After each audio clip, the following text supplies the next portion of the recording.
Hey everyone, thanks for stopping by. Today we're going to be making these beef enchiladas. All right, to get started, I have 2.5 pounds of meat, and I think I'm using an eye roast. I'm not sure, any long cooking beef will work here. And I'm just going to cover it with about 2 tablespoons of olive oil. And then I'm going to cover it with the seasoning blend that I have right here. All of the amounts and the ingredients will be in the description down below. So now I'm just going to rub it in, and then I'm going to forget to record that I seared this on both sides in a pan. Sorry guys. Anyway, here's a half an onion cut in half, so it's cut 4 times. And then I have 3 cloves of garlic, and I'm going to use 4 cups of beef broth in my crock pot. This is going to go in on low for 6 to 8 hours. All right, now let's get to the chilies. So I like to use 2 chilies per pound of meat that I'm using, or per pound of beef rather. And so I'm going to be using some pasillas and some New Mexico chilies. And basically what we're going to be doing here is we're going to be de-seeding them. We're going to be rinsing them, drying them, and then roasting them.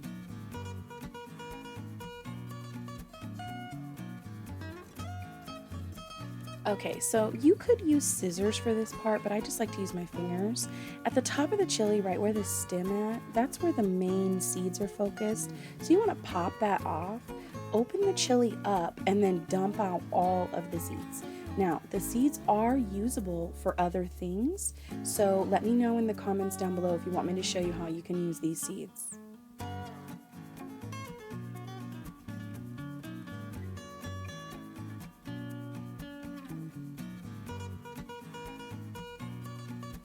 Okay, so now that we have them all de-seeded, I'm going to go ahead and put them in a bowl with water to wash them off. Now, you could do this under running water. That's fine. I'm not a fan of my water here in my house, so I go ahead and I use distilled water. And I'm just going to move these around and wash them. And off camera, I promise, I actually really scrub them with my fingers. You just want to get in there and rub it off. They could have dust or dirt or grit or anything like that, and you don't want that in your sauce. So now that they're washed off, we're going to put them on a paper towel to dry. And then we're going to roast. I have my oven on a super high temperature. It's actually on the broil high. And these are going to go on a pan, and they're only going to stay in there for 10 seconds on each side. Now, you could do this in a pan, like a skillet, or you could do this on a comal, a griddle, whatever it takes. You're looking for them to puff up a little bit, and the pasillas, they kind of smell like chocolate once they're roasted. 10 seconds per side, guys. That's it. And now I'm going to roast a half an onion and 4 cloves of garlic. And I should have cut that in another half. I should have cut it into quarters. I don't get very good color on it. That's my fault. But you're just going to roast these till you get some pretty color. Now, here's the chilies. They came out of the oven. And I know my lighting's not that great, guys. Sorry. I try not to do anything artificial so you guys get the real picture. But anyway, here you go. They're a little bit charred, and they're kind of puffy a little bit. So now that they're done roasting, and here we go, sorry. Here's the onion and the garlic, nice and pretty. I did it with the skin. I could have got better color, but it's okay. Anyway, so now we got a bowl. We're gonna toss our chilies in, and we're gonna cover them with about 3 cups of boiling water. Put a plate on top, and we're gonna let them steep for between 10 and 20 minutes.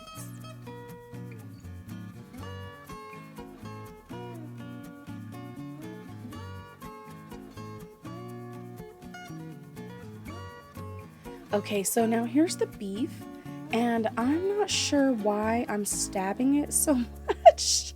Maybe I'm angry at that beef. I'm not sure what happened, but basically you want to cook it until it's soft like this, where you put a butter knife inside and it just slips right out.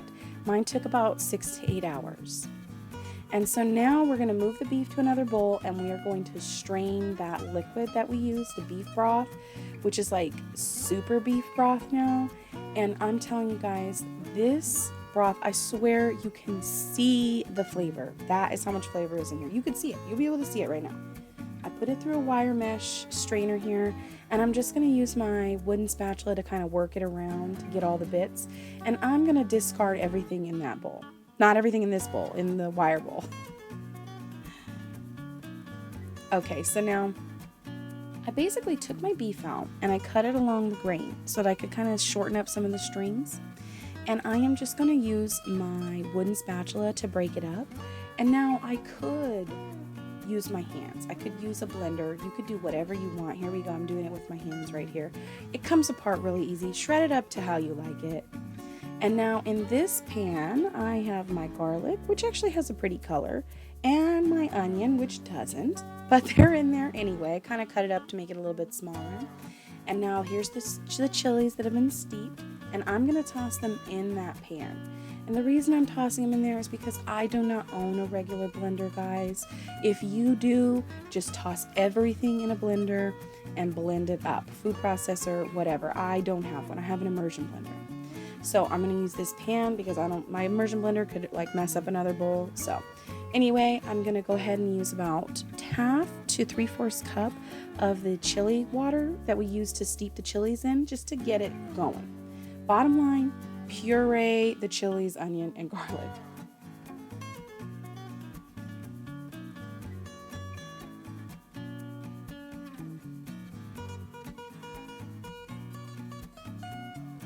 Now, after everything has been pureed, we have this gorgeous paste right here.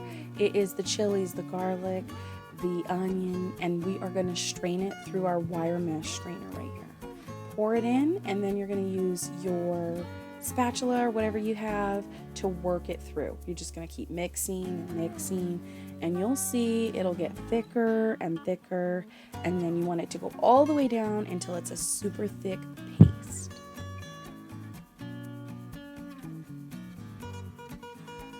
Okay, see, there's the paste, and you can use this for things too. Let me know in the comments down below. Now you see on the bottom of the strainer, I have like a little extra sauce down there. I like to scrape it along the bowl to get the extra sauce. I don't like to use my spoon. And then also wash that strainer ASAP, like right now. Stop what you're doing and wash that strainer. It will be ruined if you don't. Okay, now here we go with an optional step that can kind of be a little bit daunting and painful if you get burned. So some people like to take their whole enchilada sauce and fry it.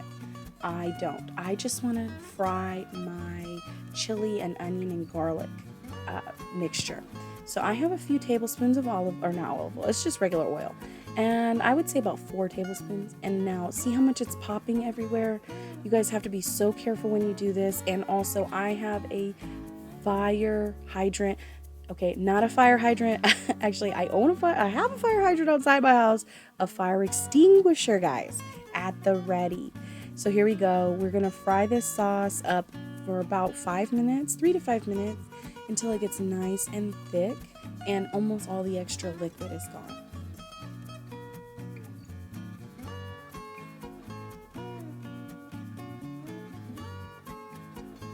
Okay, so here we go. We're about the 3 to 5 minute mark here. And now I've got my sauce nice and thick. That's how I like it. And we are going to add in the beef broth, the super beef broth that we use to cook the meat in. And I have 4 cups here. I'm going to use about 2.5 cups here for my sauce. So you're going to have a little bit extra. At the end of this recipe, you may have a little extra beef. You may have a little bit of extra sauce. I don't know. It just depends on how much you're going to use for your recipe. And now I'm going to boil this down for about 10 to 20 minutes until it reduces by about half. And also what I'm doing right here is I'm tasting it for the flavors. And I noticed that mine was a little bit lacking for my personal taste. So I went ahead and added some extras. Again, that will be in the description down below. I'll tell you everything I did. And if I missed anything in this video, it'll also be in the description down below. And if I missed anything, let me know in the comments and I will definitely respond to you and help you out. So see here's the sauce. I'm kind of running my spatula through it and you can see it's much thicker than it was, and that's my preference. So here's our beef shredded up, and we're putting in about 3/4 cup of the sauce into this beef, just because you don't want your beef to be dry. You want it to be a little juicy. So you kind of want to add that in for flavor. Go ahead and taste it and see if you like it. If you don't, add some more stuff. All right, so here's the sauce again. And these are my homemade corn tortillas that I made earlier. And I will link those in the description down below as well. And now right here, I'm testing out a few inches of oil because we're going to fry those tortillas. Now that we've dipped them, we're going to fry them. Now, like I said earlier, this is an optional step and this can be a little bit daunting. I don't want to say it's dangerous because nothing bad has ever happened in my kitchen from this, but I would really recommend using like longer tongs because this is going to pop and it's going to make a mess wherever you are. You're going to have a hot mess to clean up and it could pop and hurt you. So please be so careful, guys. And you can even skip this step. You don't have to fry it. This is just me being extra. Please, please, please, I cannot stress it enough. Be so careful when you do this step. So a couple seconds on each side and then I'm going to just pop them aside.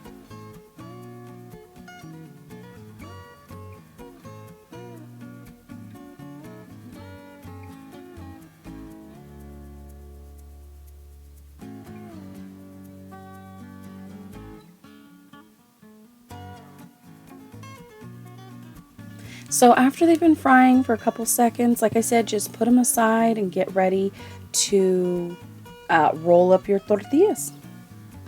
And now that I have them on the plate here, you're just gonna see me. I'm gonna make myself a plate. I'm gonna be like a little greedy here. Put a little extra meat, some cheese, put olives, put onions, put whatever you want in here. It doesn't really matter. Now, after you roll all of yours up, you could easily put them in a pan, put some cheese on top, put the extra sauce, put them in the oven. I'm not going to do all of that today. Everything I have is super hot, so the cheese will melt. I'm just going to roll them up and top them how I like, and then stuff my face.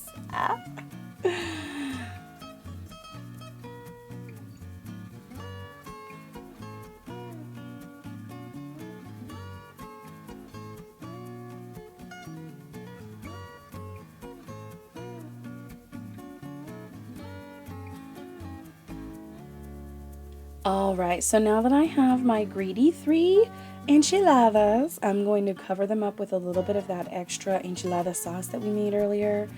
And oh my god, you guys, just that alone right there is delicious to me. But I'm going to take it a little further and we're going to put on some shredded lettuce, some tomatoes. You could use cabbage, you could use pico de gallo, salsa, guacamole, whatever you want to use. I'm going to sprinkle on some white onion that I chopped, and then I'm just going to go in with a little sour cream. Feel free to use creme fraiche, some extra cheese, pop some lemon. I mean, whatever you like to get down on your Mexican food, on your enchiladas, whatever it is, Tex-Mex, whatever you call it, however you eat it. These are amazing. Get to making these as soon as you can, guys. They rocked my world, as they do every time I make them. I also have a much simpler version coming out in the near future, so look out for that video. Oh my god, guys, that was so good. But anyway, there it is. I hope you enjoyed the video. Don't forget to like, comment, share, subscribe, and come back to my kitchen anytime.